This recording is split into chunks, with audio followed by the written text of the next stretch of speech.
Meu irmão e minha irmã, eu quero saudar a você que está aqui, porque o Espírito Santo nos trouxe. A meditação que apreciaríamos hoje é uma meditação com 3 eixos.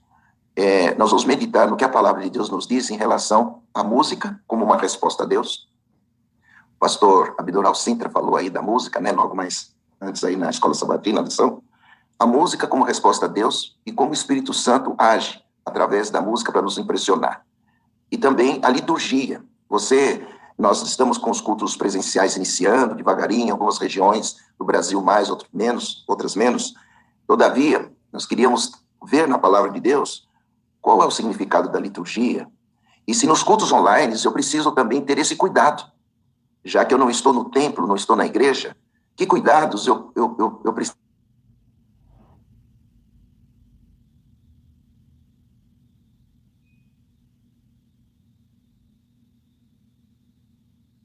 Pastor Devaldo, eu espero que eu consiga fazer isso, mas senão a palavra de Deus está aberta, e eu quero convidar você, meu irmão de fé, minha irmã de fé, para abrir a palavra de Deus.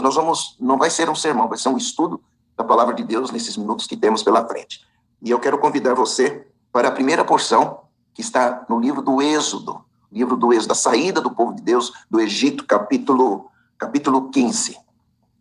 A Bíblia, às vezes a gente lê a Bíblia, mas não tem uma visão geral de como Deus, através do Espírito Santo, foi impressionando a mente de homens e mulheres para que a vontade de Deus chegasse até nós. É coisa impressionante a ação do Espírito Santo. Toda a Escritura foi divinamente inspirada. O Espírito inspirou homens e mulheres, assoprou, inspirou.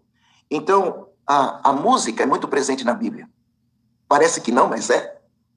E no livro do Êxodo, capítulo 15, nós temos o registro do primeiro coral registrado nas Escrituras Sagradas.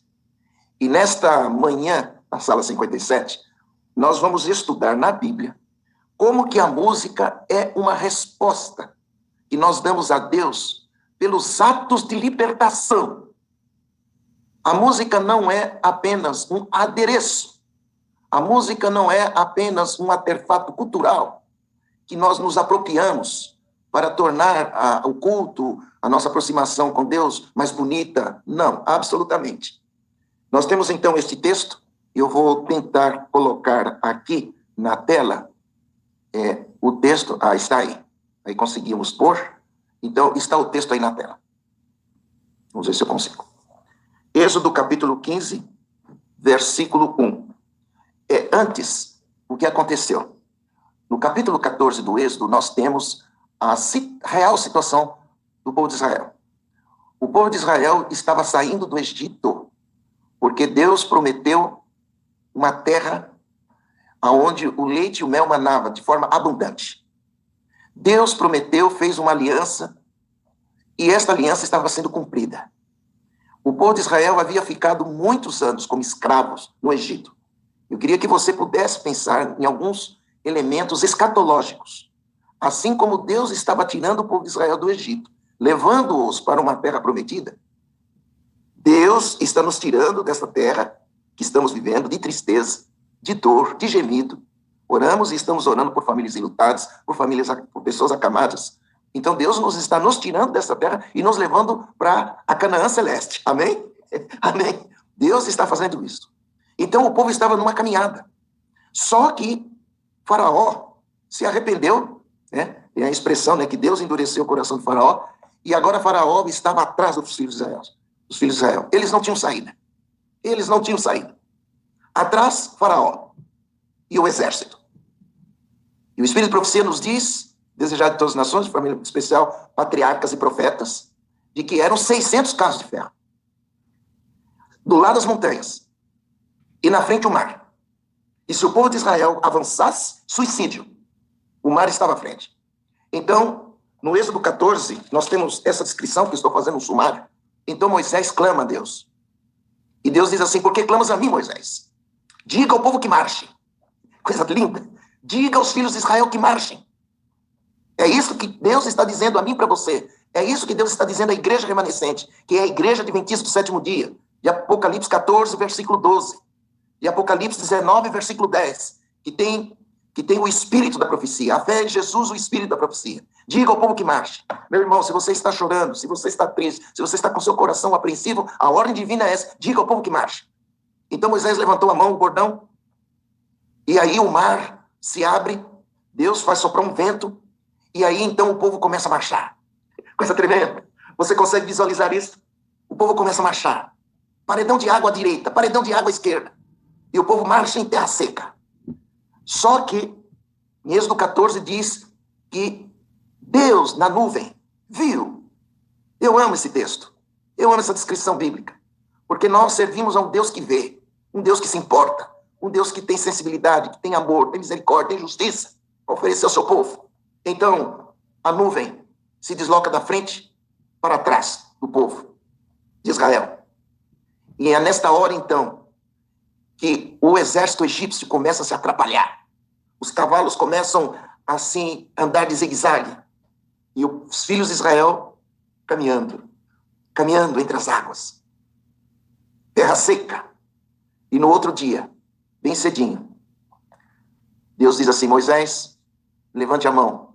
E quando ele levantou a mão, as águas voltaram ao seu curso normal. E já o exército não existia mais. Pela praia, pelas águas daquela manhã. Manhãzinha, 4 da manhã, 5 da manhã. Rodas, carros, corpos de soldados, todos pela praia. Todos pela praia. E agora então nós temos o texto bíblico. Então, você entende aí? Então, por conta disto, diante do milagre, diante da intervenção divina na caminhada do povo, entoou Moisés e os filhos de Israel. Entoou Moisés e os filhos de Israel este cântico ao Senhor. E disseram: cantarei ao Senhor. Por quê? Porque triunfou gloriosamente. Triunfou gloriosamente. Lançou no mar o cavalo e seu cavaleiro. Coisa tremenda. No original, a palavra que está aí, cantarei ao Senhor, é o tetragrama. É o YHWH. Que com o tempo, porque os hebreus, eles reverenciavam tanto o Senhor, que eles não tinham vogal, eles não tinham só consoantes. Só consoantes. Depois é que foi colocada as vogais para poder pronunciar e ficou o nome Yahvé. Cantarei ao Senhor, cantarei a Yahvé, porque triunfou gloriosamente. Porque aqui está a razão do cântico. Olha o versículo 2. O Senhor é a minha força, o meu cântico. Ele foi por salvação. Este é o meu Deus, portanto eu louvarei. Ele é o Deus de meu Pai, por isso eu exaltarei. Quando se traduz da língua materna para uma outra língua, às vezes se perde um pouco a força semântica. Esta palavra que você vê aí, ele foi por salvação, no hebraico está escrito Yeshua. Yeshua, a raiz salvar, salvação. Yeshua é o nome de Jesus Cristo.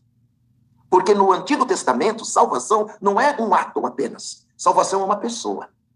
Coisa linda. Salvação é uma pessoa. Quando Jesus nasceu, que foi dar o nome, assim, o nome será Jesus, porque ele salvará o seu povo dos pecados deles. O texto pode ser lido assim, mas na concepção hebraica. O Senhor é minha força, meu cântico. Ele foi por meu Jesus. Jesus, à frente do povo. Eu fico imaginando isto. O cântico de Moisés é um cântico escatológico. Você pode dizer: não vamos fazer isso hoje. Nosso objetivo hoje é outro. Mas você pode depois ler Apocalipse 15. Até o número do versículo do capítulo é o mesmo. Êxodo 15, Apocalipse 15. Apocalipse 15 está falando de um outro cântico. O livro do Apocalipse é o livro dos cânticos. Por quê? Porque nós cantamos diante dos atos poderosos de Deus. Em Apocalipse 15 diz que o povo vai estar como se estivesse num mar de vidro. Uma superfície lúcida, límpida, transparente. E lá eles cantarão. E quem são esses que vão cantar? Os vencedores da besta. Da marca da besta. Estes vão cantar um hino maravilhoso, porque grandes coisas fez o Senhor por nós. Então nós poderíamos agora mostrar aqui respostas do porquê cantar. O cântico como resposta. Primeira resposta. Diante dos atos poderosos de Deus, cantamos, porque o louvor sempre será uma resposta humana, porque o genuíno louvor reconhece que a salvação vem do Senhor. Vem do Senhor. Uma outra resposta. Ao reconhecer que Cristo está à frente do seu povo, cantamos. Porque Cristo guerreia por seu povo. Cristo torna a igreja militante a igreja triunfante. Isso é muito especial para a igreja remanescente de hoje. Para você que está caminhando.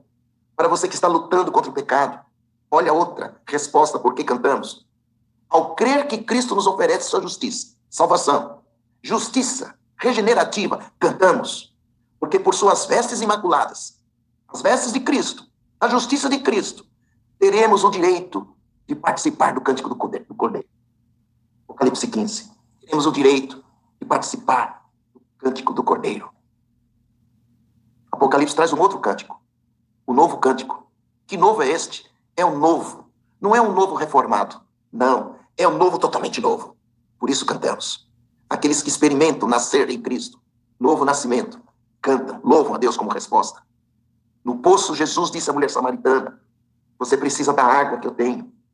E aí Jesus diz assim, meu Pai procura adoradores que o adorem em espírito e verdade. Espírito e verdade. Por isso cantamos. Então, esta introdução, para que agora nós possamos ir para um outro texto, eu quero convidar você, o texto que nós vamos estudar um pouquinho mais, está em Isaías capítulo 6, para que a gente possa compreender aqui um pouquinho a liturgia e o Espírito Santo. É o nosso estudo de hoje. Eu dou um tempinho para você localizar o texto. Eu sei que alguns estão já em atividade, saindo, mas todavia nós temos um bom grupo que tem o texto bíblico e pode ter o texto bíblico. Isaías capítulo 6, versículo 1. Você já encontrou o texto? Esse é o nosso texto. Esse texto é Deus nos falando como você deve compreender a liturgia da sua igreja, como você deve se apresentar diante de Deus, oferecendo-lhe respostas.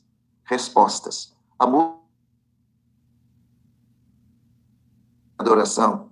A oração é uma resposta. São respostas. E todas estas o cântico é uma resposta. O hino, quando você canta. E todas essas respostas são mediadas pelo Espírito de Deus. Coisa linda, coisa tremenda. Então vamos lá. Primeiro texto, eu vou colocar aqui também, achar aqui, para que a gente possa colocar no modo apresentação. Então, estamos aqui com o primeiro texto. Versículo 1. No ano da morte do rei Uzias, olha aqui, está em negrito. Eu vi o Senhor, assentado sobre um alto e sublime trono, e as abas de suas vestes enchiam o templo. Enchiam o templo. O que está acontecendo aqui? Isaías foi à igreja, foi ao templo, foi à casa de Deus. Por quê? Porque ele foi buscar conforto, refúgio. O rei Uzias estava morto, e foi morto pela poderosa máquina de guerra síria. E agora Isaías, ele vai buscar alento.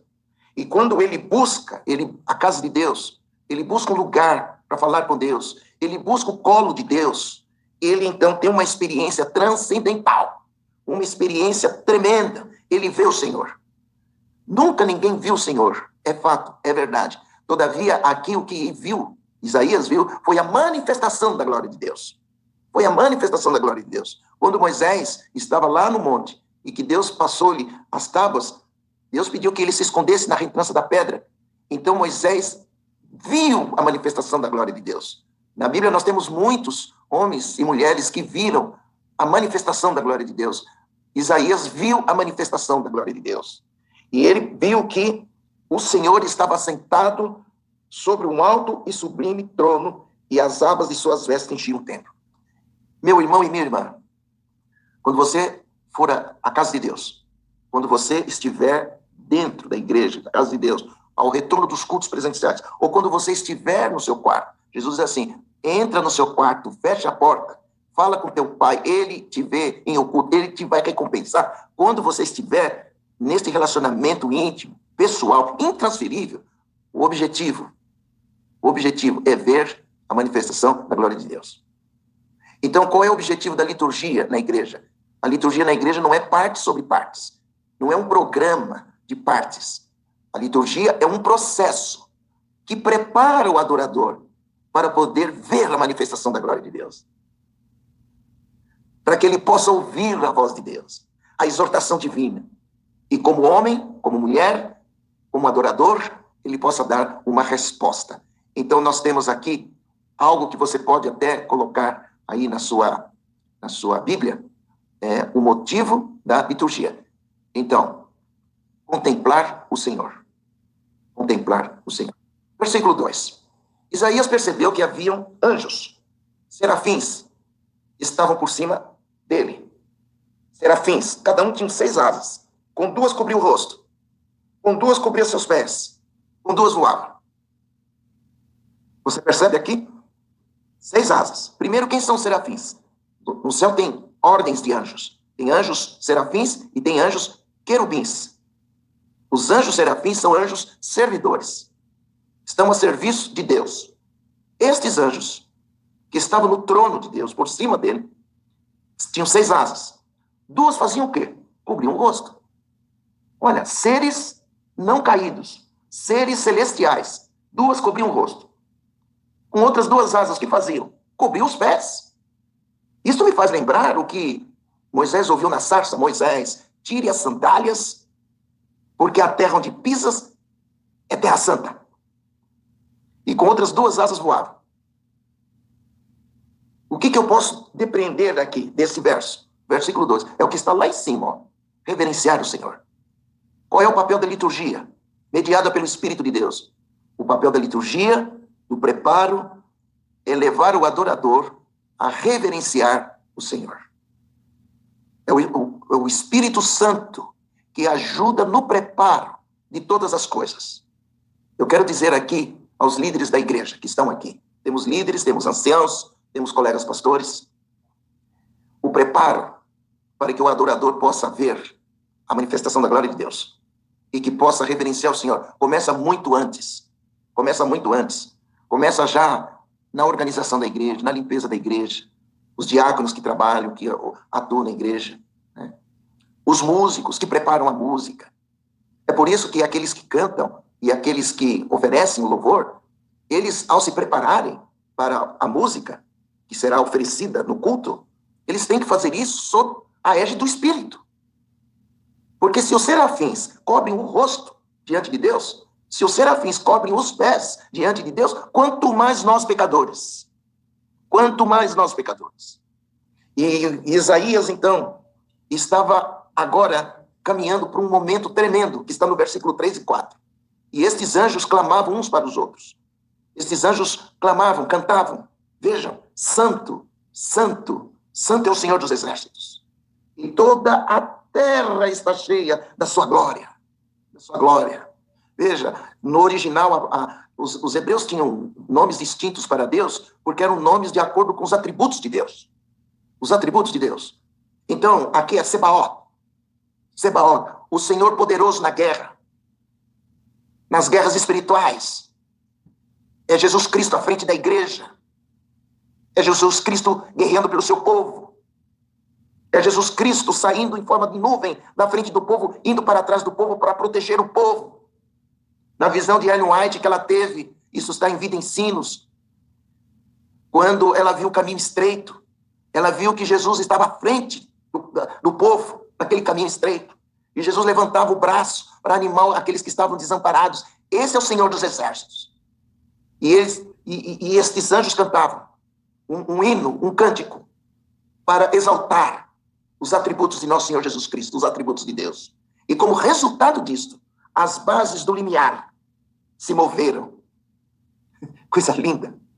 Isso nos faz lembrar daquele texto bíblico: diante de Deus, cale-se toda a terra. Diante do Senhor, cale-se toda a terra. E a casa se encheu de fumaça. Essa fumaça é o Shekinah. É a resposta de Deus. O culto é um lugar de respostas. Você oferece a música, o cântico, a oferta, devolve o dízimo, a oração intercessora, como resposta ao que Deus faz por você, ao que Deus fez na cruz por você, ao que Deus faz por você através de Cristo no santuário celeste, e o que Deus fará por nós quando Jesus voltar, que vai nos tirar da presença do pecado. Então, quando nós oferecemos estas coisas, Deus também oferece uma resposta, que é aceitar as nossas ofertas de sacrifício. De sacrifício. A experiência da liturgia é uma experiência pessoal. Ela é coletiva, mas ela é pessoal também. Porque neste instante, Isaías, ele sentiu, ele percebeu quem ele era. Ai de mim. Versículo 5. Você está com o texto bíblico? Ai de mim, estou perdido. Estou perdido. Porque sou homem de lábios impuros. Porque habito no meio de um povo de impuros lábios. E os meus olhos viram o rei, o Senhor dos Exércitos, Sebaot. Estou perdido. Quando isso acontece? O momento da oração intercessora. Quando a congregação está ajoelhada. Quando isso acontece? Quando você está lá no seu quarto, no quarto de guerra, ajoelhado. Quando isso acontece, pastor? Quando você faz a oração de Davi, Salmo 51, Senhor, limpa-me. Senhor, limpa-me. Transforma meu ser e eu ficarei limpo. Senhor, renova em mim o espírito reto, inabalável. Senhor, estou perdido. Senhor, eu necessito. Aqui o Espírito Santo está trabalhando. Louvado seja Deus pelo ministério e ação do Espírito Santo. Isaías foi tocado. Isaías foi tocado. Olha o versículo seguinte. Então, um dos serafins voou para mim, trazendo na mão uma brasa viva, que tirara do altar uma tenaz. Com a brasa, tocou a minha boca e disse, eis que ela tocou os teus lábios. A tua iniquidade foi tirada e perdoado foi o teu pecado. Ah, pastor, que coisa. A liturgia tem essas implicações? Sim, a liturgia tem essas implicações. Não é música para deleite. Não. Ah, nós vamos ter uma música para um deleite. Não. Absolutamente. Estamos diante do Rei, Senhor dos Exércitos. Mas, pastor, sim, nada que mexa ou que se misture com profano deve ser apresentado nesta hora. Não. Sandálias tiradas, coração despido. Esta é a hora. É a hora tremenda, é a hora grande em que nós reconhecemos que nós necessitamos da justiça de nosso Senhor Jesus Cristo. E sabe, Deus é um Deus da providência. Ele providenciou Cristo, porque Deus amou o mundo de tal maneira que deu o seu Filho unigênito, para que todo aquele que nele crê não pereça, mas tenha a vida eterna. Compreendes isso? Essa universalidade? Então, na cruz, Cristo nos tirou da culpa do pecado. Da culpa do pecado. Mas nós precisamos de mais. Somos pecadores. Então, no santuário celeste, Deus providencia, através de Cristo, a remoção, o poder sobre o pecado. Ele tira a iniquidade e perdoa. Que respostas você tem? Você se apresenta diante de Deus com as mãos vazias? Você rouba a Deus nos dízimos e ofertas? Você não tem um cântico no coração diante da extrema bondade de Deus? Agora tem um momento tremendo. É o versículo 8. Depois disto. Eu fico sempre a pensar nestas implicações todas. Depois disto. Depois de eu ter confessado, ai de mim, estou perdido, meus lábios estão impuros. Confissão.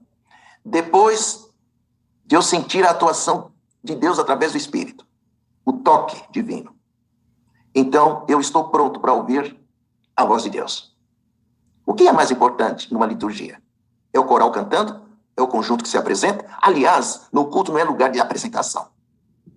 O culto é lugar de ministração. ministração. Então, depois de tudo isto, nós estamos prontos para ouvir a voz de Deus, para ouvir o Senhor. Deus sempre tem perguntas para nós. A quem enviarei? Quem há de ir por nós? E a resposta de Isaías foi: eis-me aqui, envia-me a mim. Eis-me aqui, envia-me a mim. Você compreendeu o que é a liturgia? A liturgia, na verdade, é um grande momento onde Deus exorta e o homem escuta. Deus fala e o homem responde. Tudo isso é mediado pelo Espírito Santo. Eu queria orar aqui, mas antes nós vamos considerar algumas coisas. Primeiro, em cultos online, como que nós nos preparamos para ter esse encontro com Deus? Porque se a nossa casa está sendo transformada na pequena igreja, então eu tenho que preparar a minha pequena igreja para este encontro maravilhoso que o divino quer ter com o humano. Às vezes, tristemente, a gente fica zapeando no celular ou no computador a busca de um culto que seja o culto, o pregador. Mas o que Deus realmente quer é nos oferecer o toque perdoador. É isso que Deus quer nos oferecer. Aliás, cultos não são momentos para serem assistidos, nos deliciar em sermões. Cultos é um espaço redentivo, aonde eu imploro, pela ação do Espírito, eu imploro a restauração. E como resultado da restauração, eu ofereço a Deus respostas. Eu respondo a Deus. E sabe o que acontece? Acontece que o seu rosto vai se iluminar. Coisa linda. O seu rosto vai se iluminar para o mundo.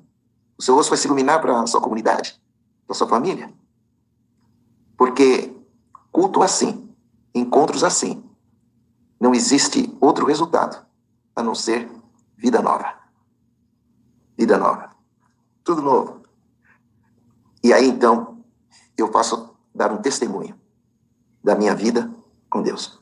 Diz que o sermão poderoso é aquele que é replicado quando o adorador vai para casa. Esse é o sermão poderoso. Quando as pessoas olham para o adorador e dizem assim: nossa, ele é diferente. Ele é diferente porque ele teve um encontro com Deus. Ele é diferente porque o Espírito agora está nele.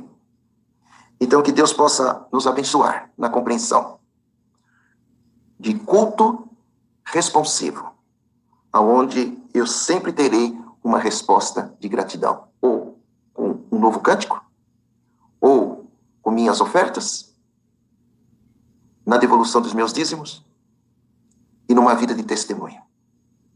Nós estamos realmente orando. Eu não sei se tem uma música agora, mas eu gostaria de fazer uma oração, pastor Adevaldo. Pastor Jael, Sim, antes do senhor orar, eu Sim, quero sim. louvar a Deus por esse tema, essa mensagem de hoje, viu? É uma mensagem que eu acredito que falou fortemente aqui com cada pessoa. Deus é misericordioso demais, né? E de vez em quando ele ajusta, né? Ajusta os nossos ponteiros aí. E essa é uma temática que a gente precisa sempre tá ouvindo, né? Enquanto você estava falando aqui, eu estava prestando atenção e estava pensando aqui que, então, quando a gente parte por esse lado da liturgia, não é só o nosso gosto. É lógico, nosso gosto também conta, mas isso não é relevante, o nosso gosto não é relevante. O propósito é mais relevante do que o nosso gosto, né? E eu ouvi você falar aí, falando assim, não é apresentar, né? E se ministrar. Isso nos coloca dentro da adoração, né? E a gente não fica só ali de uma forma passiva. A gente presta um culto, né? Pois é, pastor, o senhor coloca de uma maneira muito forte essas considerações. É porque no dia a dia da igreja, vamos colocar desta forma, a gente passa a fazer tudo como uma máquina, né? Você pega um papel, anota, e aquele estresse todo, né?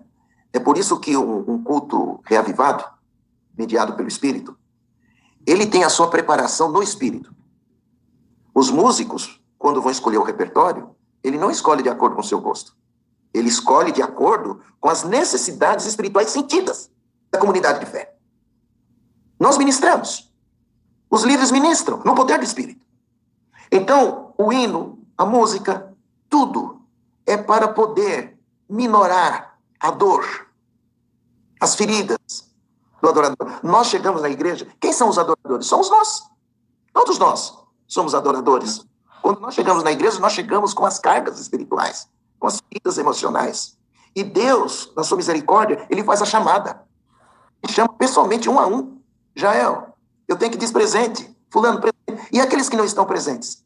Então aí eu oro a Deus para que o Espírito Santo vá ao leito onde está a pessoa.